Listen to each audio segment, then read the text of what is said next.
If you've been told to follow a low FODMAP diet for Crohn's, ulcerative colitis, IBS, or other forms of inflammatory bowel disease, listen carefully because a low FODMAP diet is not causing healing, it is actually causing harm, and it will make healing almost impossible. Now, why is that?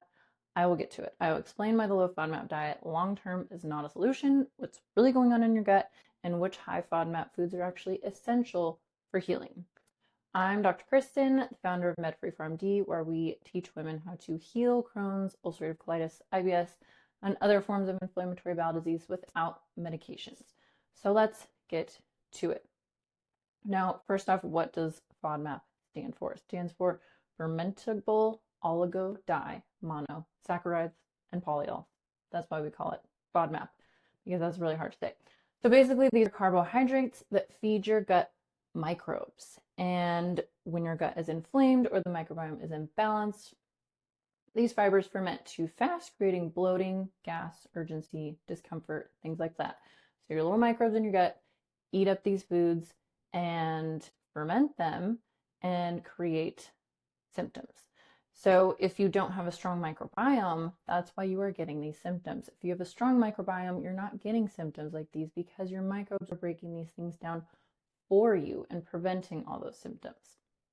So eliminating high FODMAP foods in the short term can cause some symptom relief, and it can be very powerful, but only in the short term. Long term, we don't want to eliminate these foods. Now, why does it cause symptom relief? Because you're not eating those fermentable foods that are causing that bloating that is being caused because you don't have the beneficial microbes to break those down for you. So the low FODMAP diet was never meant to be permanent. It was designed for a couple weeks of relief while addressing root causes. Now, for some reason, the only resources any doctors give us anymore is go on a low FODMAP diet if you have IBS. You just have to deal with the symptoms. If you have Crohn's, it's take medication, live with medication for life. There's nothing you can do. Other forms of inflammatory bowel disease, like, diverticulitis flares, you might end up with a blockage where you have to take portions of your intestines out. So these are the extremes we're going to now, whereas all we need to do is actually heal the gut lining, heal the microbiome, and we wouldn't be having to move to these intense forms of treatment. So let's look at what is actually part of a low FODMAP diet, or more so what we're eliminating, what's part of a high FODMAP diet. Let me share my screen. Okay, so here we are. Hopefully you can see that. Let's look at high FODMAP foods. Apples, pears, cherries, watermelon, mangoes, stone fruits. That's a bunch of things. Peaches, plums, I don't know. There's a whole bunch of stone fruits.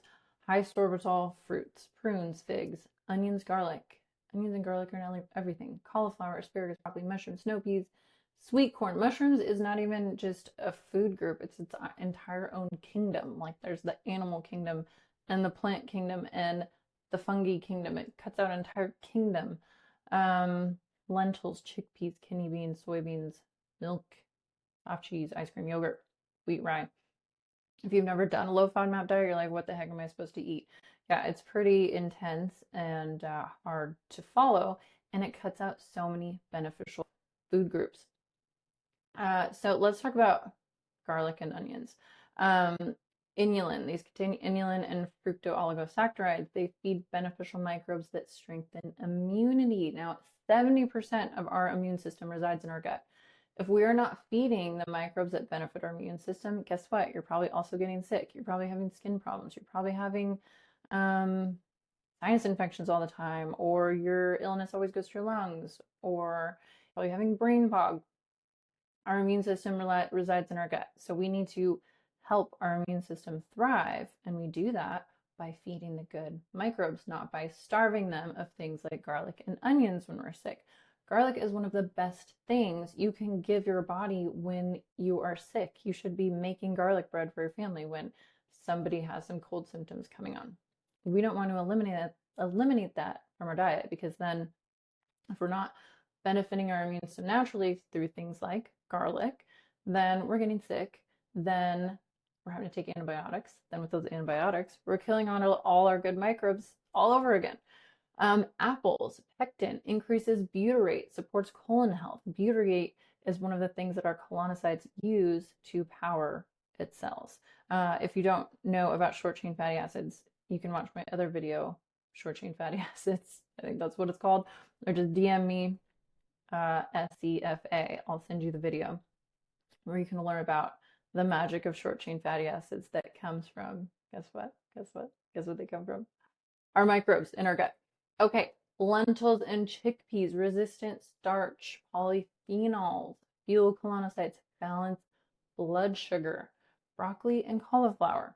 Now, these can cause a lot of bloating in some people if they don't have the right microbes. So I wouldn't recommend starting off by adding broccoli and cauliflower right off the bat, but you can work up to it.